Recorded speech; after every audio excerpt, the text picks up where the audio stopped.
Ya, teman-teman, selamat sore. Sore.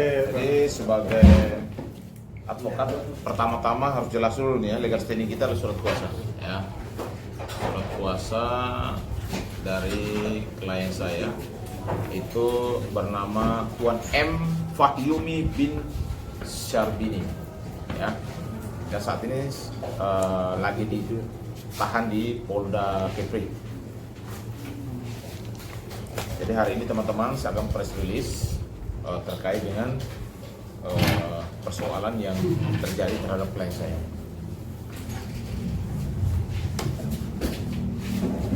Jadi yang pertama bahwa selaku kuasa hukum Kapten KM Rizky Laut 4 Saudara MF atau di sini bernama lengkap adalah M. Fahyumi bin Syarbini.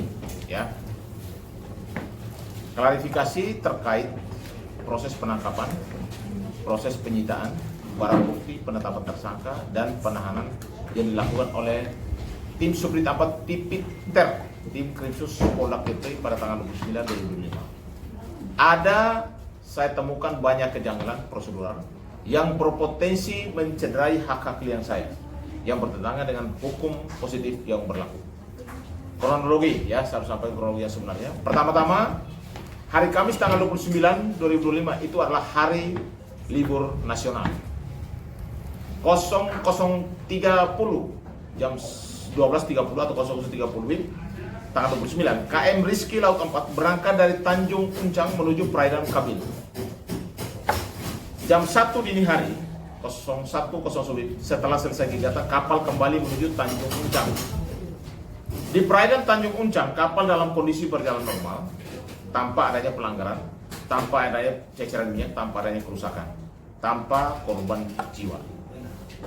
Tapi tiba-tiba di jam itu, jam 1-an, didekati satu unit speedboat sipil bermesin 200 PK berisi 5 pria bersenjata laras panjang. Tanpa menunjukkan surat perintah penangkapan atau surat tugas, mereka memanjat kapal dan menodongkan senjata kepada kru dan kapten seraya berteriak agar tidak bergerak.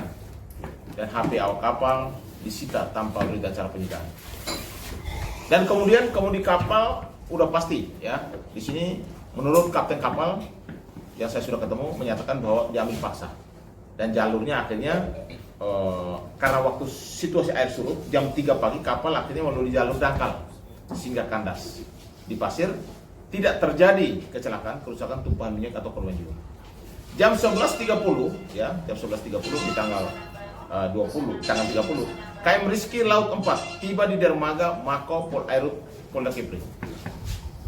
12.00 WIB, 2 orang kru dan 1 kapten dibawa ke aula ya, aula Mako Polairut. Jam 1 siang sampai dengan jam 1 dini hari, 2 kru diperiksa di Subdit 4 Tipiter Krimsus Polda Kepri lalu dipulangkan ke Simpang NTC Sekupang. Kapten tetap ditahan. Ya. Surat penangkapan baru diserahkan ke istri setelah semua proses berjalan. Tanggal 30 Mei, tim Subdit 4 Tipiter Krimsus Polda Kepri menyedot BBM di kapal sebanyak 11.120 liter menggunakan 2 lori tangki. Berita acara penyitaan tanpa dihadiri kapten dan tanpa menitipkan barang bukti ke ruk Basan hanya disaksikan oleh 3 kru. BBM tersebut kemudian diketahui dititipkan ke gudang PT Rizky Barokah Madani atas permintaan tim Subdit 4. Tanggal 31 Mei, SPDP baru dikirim ke kejaksaan. Ya. Hal ini belum terverifikasi. Catatan di sini bahwa kapal tidak sedang dalam melakukan tindak pidana apapun, serta itu tidak ada minyak tumpah, tidak kandas, dan tidak ada korban jiwa. Ya. Seluruh HP awak kapal waktu itu disita secara sepihak tanpa berita acara penyitaan. Ya. Kemudian kapal diambil alih paksa oleh tim tersebut, lalu kapal diarahkan sesuai instruksi mereka. Saat itu kapal diarahkan lewat jalur dangkal hingga menabrak pasir dan kandas di jam 3 pagi akibat air surut. Tidak ada kerusakan berat, korban jiwa, dan insiden tersebut. Dalam hal tersebut, ya, analisis hukum kami bahwa penangkapan tidak sah secara prosedural. Pasal 18 ayat 1 mewajibkan petugas memperlihatkan surat perintah penangkapan kepada tersangka. Penangkapan dilakukan kecuali tertangkap tangan dalam kasus ini tidak ada surat perintah di lokasi, tidak dalam keadaan tertangkap tangan, karena kapal berjalan normal tanpa tumpahan minyak, korban dan pelanggaran hukum yang kasat mata. Jurisprudensi putusan Prapit nomor 32 Pit Prap garing 2013 PN Jakarta Selatan. Penangkapan tanpa surat perintah yang ditujukan di lokasi tanpa status tangkap tangan adalah tidak sah dan batal demi hukum. Penyitaan barang bukti HP BBM tanpa prosedural. Pasal 38 JO pasal 39 KUHP. Penyitaan wajib dengan surat perintah penyitaan, berita acara penyitaan yang ditandatangani petugas, tersangka dan 2 orang saksi. Fakta. HP waktu itu disita tanpa berita acara. BBM 11.120 liter disedot pada tanggal 30 Mei tanpa berita acara, tanpa kehadiran daripada kapten kapal dan tanpa penitipan resmi. Jurisprudensi putusan Prapit nomor 69 garing Pit garing Prap garing 2015 PN Jakarta Selatan. Penyitaan tanpa berita acara dan tanpa saksi adalah tidak sah. Barang bukti dinyatakan tidak sah menurut hukum. Ya. Penetapan tersangka dan penahanan di hari libur nasional. Pasal 17 KUHP mensyaratkan penangkapan dilaksanakan atas perintah pejabat berwenang kecuali tangkap tangan. Penetapan tersangka, penyidikan dan penahanan di hari libur nasional tanggal 29 Mei adalah hari libur nasional tanpa keadaan mendesak, pertentangan dengan asas hukum dan asas pidana kecuali tertangkap tangan, potensi melarikan diri, menghilangkan barang bukti, dan semua tahapan dilakukan di tanggal 29 ya, pas saat hari libur nasional. Saya jelaskan ya, ini adalah proses yang sangat cepat ya, yang dilakukan oleh tim Tipiter Subdit 4 Polda Kepri. Di tanggal 29 Mei itu penangkapan tanpa surat perintah di laut jam 1.00 WIB. 29 Mei juga penyitaan HP awak kapal tanpa berita acara. 29 Mei juga pengambilan alih kemudi kapal oleh petugas. 29 Mei pemeriksaan awal di Polda di Mako Polairut. 29 Mei pemeriksaan BAP 2 kru di Subdit 4 Tipiter. 29 Mei penetapan Kapten KM Rizky Laut 4 sebagai tersangka. 29 Mei penertiban surat perintah penahanan. 30 Mei penyedotan minyak di kapal sebanyak 11.120 liter ke lori tangki tanpa berita acara penyitaan. 30 Mei minyak dititipkan ke PT Rizky Baroka Madani tanpa surat penitipan resmi. 31 Mei pengiriman SPDB kejaksaan ya, harusnya diwajibkan 7 hari kerja tapi masih dalam konfirmasi. Ya, putusan MA nomor 32 Pit Prap tahun 2013 PN Jakarta Selatan, penetapan tersangka dan penahanan di hari libur nasional tanpa keadaan mendesak adalah tidak sah dan cacat prosedural. Yang di sini adalah tidak ada delik material dan saat penangkapan, delik pidana, perbuatan pidana, aktus reus, niat jahat mens rea. Dalam kronologi kapal berjalan normal, tidak ada tumpahan minyak, tidak ada korban, tidak ada kerusakan lingkungan, maka tidak terdapat aktus reus yang nyata di lokasi saat penangkapan. Putusan MA nomor 94 PK garing Pit 2015, jika perbuatan pidana belum terjadi atau tidak dapat dibuktikan saat penangkapan, maka penetapan tersangka tidak sah secara hukum. Analisa tambahan fakta BAP dan pelanggaran hak tersangka. Ya, di sini ada beberapa contoh kasus. Yang pertama, ketidaksesuaian antara BAP dan fakta pemeriksaan. Itu nanti kami akan sampaikan ya dalam proses berikutnya. 2, konsekuensi hukum dan pemeriksaan tanpa pendampingan penasihat hukum. Dan ini konfirmasi bahwa klien saya pada saat pertemuan tadi pagi sama saya di tahanan bahwa dia tidak didampingi oleh penasihat hukum pada saat pemeriksaan. Tetapi di dalam BAP dinyatakan ada pendampingan ya. Nah, ini masih nanti saya klarifikasi dulu. Bahwa putusan MK nomor 16 PUU Sep Angka nomor 2010 menegaskan bahwa setiap tersangka berhak mendapatkan bantuan hukum sejak dini, termasuk dalam tahap penyidikan, dan bila tidak diberikan maka alat bukti yang diperoleh menjadi tidak sah. Akibat hukumnya jelas ya.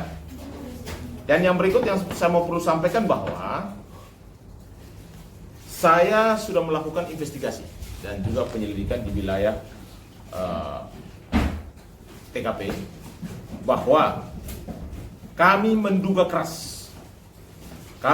keras ada keterlibatan ya, ada oknum pejabat di dalam jaringan mafia minyak di wilayah Kepri. Dan hal ini akan saya buka pada waktunya, ya. Dan ini sangat tegas karena kami sangat menyesalkan, ya. Sebenarnya kalau saya lihat bahwa klien kami itu dalam hal ini, kalau soal penegakan hukum, kita harus hormati itu. Tetapi kalau soal ditahan, kita harus melihat bahwa apakah ini kan masalah kasus ekonomi, perlu ditahan atau tidak. Dan pasal disangkakan itu sesuai dengan perbuatan dia atau tidak. Supaya jangan sampai ya ini menjadi bumerang sendiri.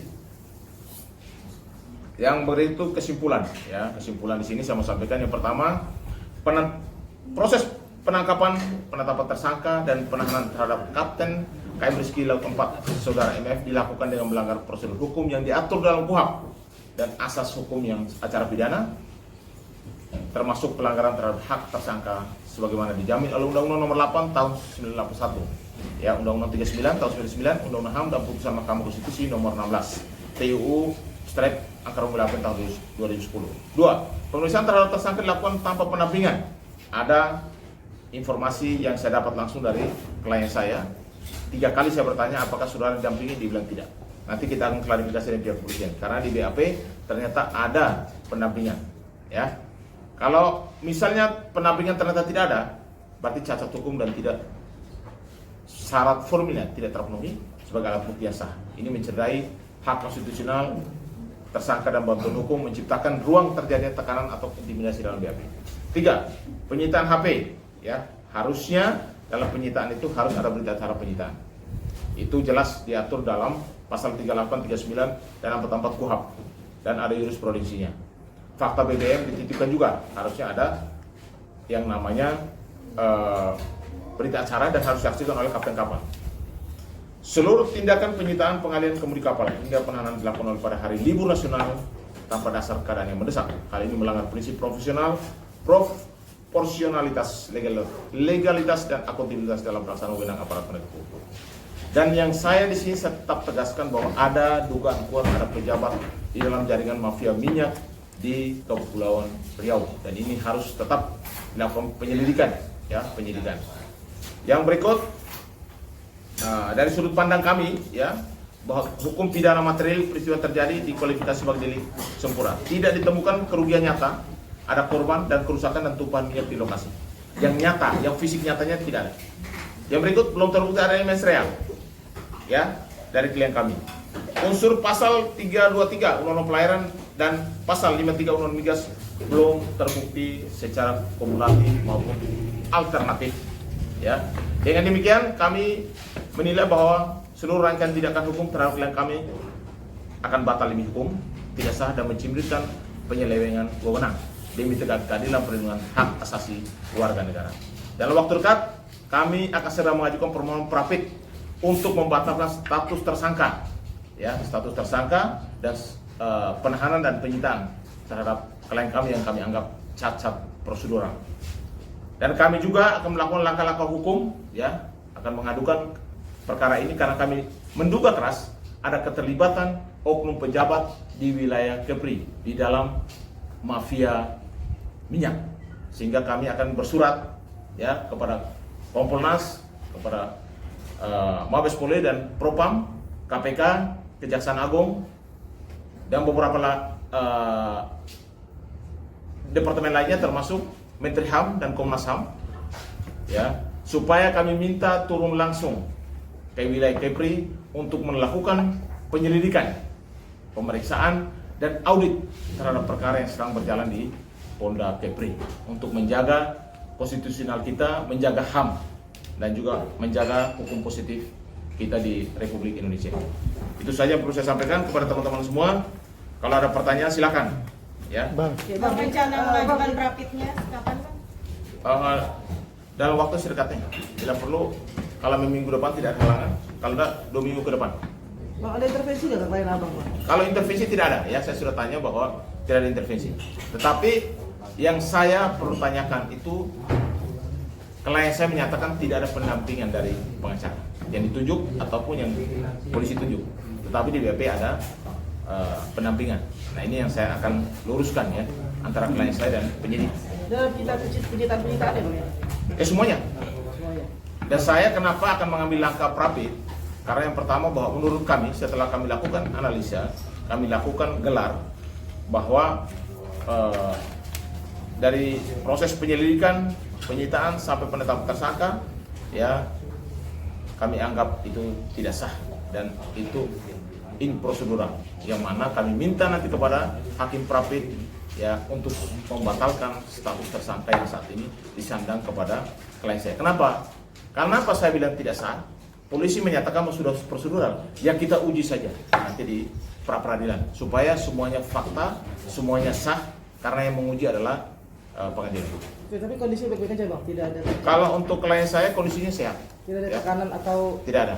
Tadi pagi saya sudah datang, saya ketemu sama bersangkutan, saya tanyakan kepada yang bersangkutan bahwa dia dalam kondisi sehat, tidak dalam intimidasi, tetapi yang saya di sini saya meluruskan adalah pada saat pemeriksaan dia dari awal sampai penetapan tersangka, dia menyatakan bahwa dia tidak didampingi oleh pengacara. Yang kedua, ini kasus yang luar biasa cepatnya dalam proses.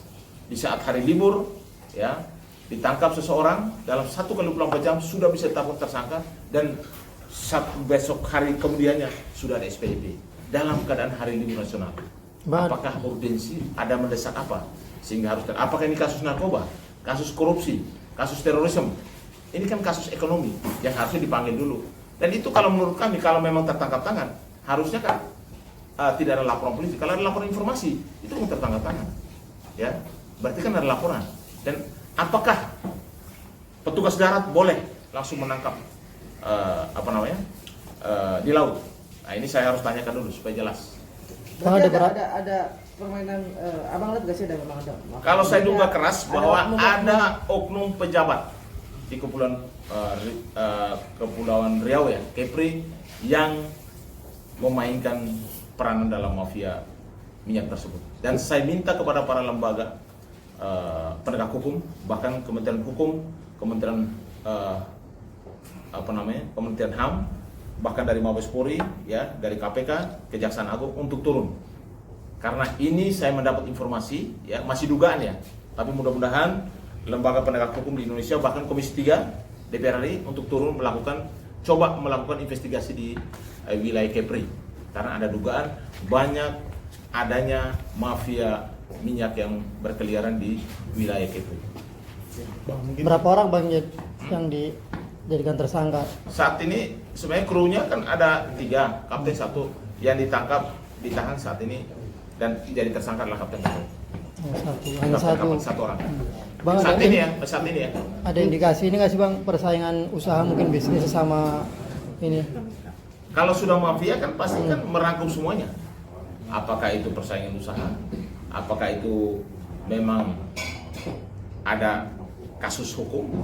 Dan itu saya sampaikan bahwa saya duga keras ada oknum pejabat yang terlibat di dalam urusan mafia minyak di wilayah Kepri, dan ini harus ditindak tegas. Bang, terkait keterlibatan sudah ada pejabat nih, sudah ada bukti nggak bang? Artinya sudah ada mengantongi bukti nggak bang? Ada yang terlibat? Kalau saya sebagai orang hukum, kalau saya berbicara kan bukti dasar kan saya sudah pegang. Kan tidak mungkin saya hanya asal ngomong, kan tidak mungkin. Artinya kalau saya bilang duga keras berarti ada bukti awal yang saya sudah pegang. Dan ini nanti akan saya buka pada waktunya gitu. Dari surat perintah untuk penangkapannya sendiri itu sudah abang lihat jelas perintahnya. Surat perintah penangkapan lengkap semua di sini. Tapi yang anehnya dalam waktu 1x24 jam semuanya terjadi di hari libur, dan itu langsung penetapan, bahkan besoknya SPDP ke Kejaksaan, dan itu libur nasional. Bang, apa dasar hukumnya atau bukti kuat akhirnya klien abang ditetapkan tersangka terus Ya jelas kan di undang-undang yang ditetapkan jelas ada di sini kan. Makanya saya sampaikan bahwa undang-undang di pasal 323 ayat 1 junto pasal 219 ayat 1 undang-undang 17 tentang pelayaran, dan juga pasal 55 Undang-Undang nomor 22 2001 telah diubah menjadi pasal 40 angka 8 Undang-Undang nomor 6 tahun 2023. Nah, pasal 323 ini ancaman hukumnya 5 tahun ya, dan dendanya 600 juta rupiah. Bang, ada pelanggaran SOP penangkapan ya bang? Kan makanya begini loh, kenapa saya mengambil langkah pra peradilan untuk menguji dulu apakah penyitaan, apakah penetapan tersangka, penangkapan, apakah itu sah atau tidak. Itu kan harus diuji di yang namanya pengadilan Prapit oleh hakim Prapit, hakim tunggal. Itu kita uji supaya apakah ini sesuai prosedur atau tidak. Karena kan kalau pihak kepolisian udah pasti kan dia melakukan tindakan itu kan udah pasti tidak keluar dari koridor hukum, undang-undang kepolisian, udah pasti KUHP, KUHP, undang-undang pelayaran dan lain sebagainya. Tetapi kami sebagai penasihat hukum, sebagai pembela klien kami akan minta kepada Hakim Prapit untuk juga ke depan setelah kami daftarkan untuk membebaskan klien kami. Karena kami anggap dari penyitaan, dari penetapan tersangka, bahkan dari penangkapan saat ini kami anggap itu adalah improsedural atau tidak sah secara prosedural hukum. Bang, bukti apa yang menjerat klien abang yang dimiliki pihak kepolisian? Apa dia? Ya udah pasti kan bukti yang saat ini ada adalah BBM. Yang kedua kan menurutnya surat perjalanan dan lain sebagainya. Nanti kita buktikan di pengadilan ya. Semuanya kita buktikan di pengadilan. Surat perjalanan nggak ada surat perjalanan. Itu administrasi hukum. Ya saat ini kami lagi mencari bukti-bukti untuk di pengadilan. Bang, total kerugian ditaksir berapa bang? Ya kalau kerugian dari klien kami kan cukup ya. Dan dia ditahan saat ini, tak bisa kemana-mana. Dan juga BBM-nya saat ini juga diamankan ya atau disita. Yang ketiga kapalnya kan tidak bisa operasional. Udah pasti ada kerugian material dan imaterial yang saat ini dialami klien kami. Dan nanti pada waktunya setelah bergulir di pengadilan Prapit, udah pasti kita akan tahu bahwa apakah semua yang dilakukan rangkaian dari penyelidikan sampai penetapan tersangka apakah sesuai dengan prosedur atau tidak. Itu nanti biar Hakim Prapit yang akan mengujinya. Oke, sip. Oke, Bang. Oke.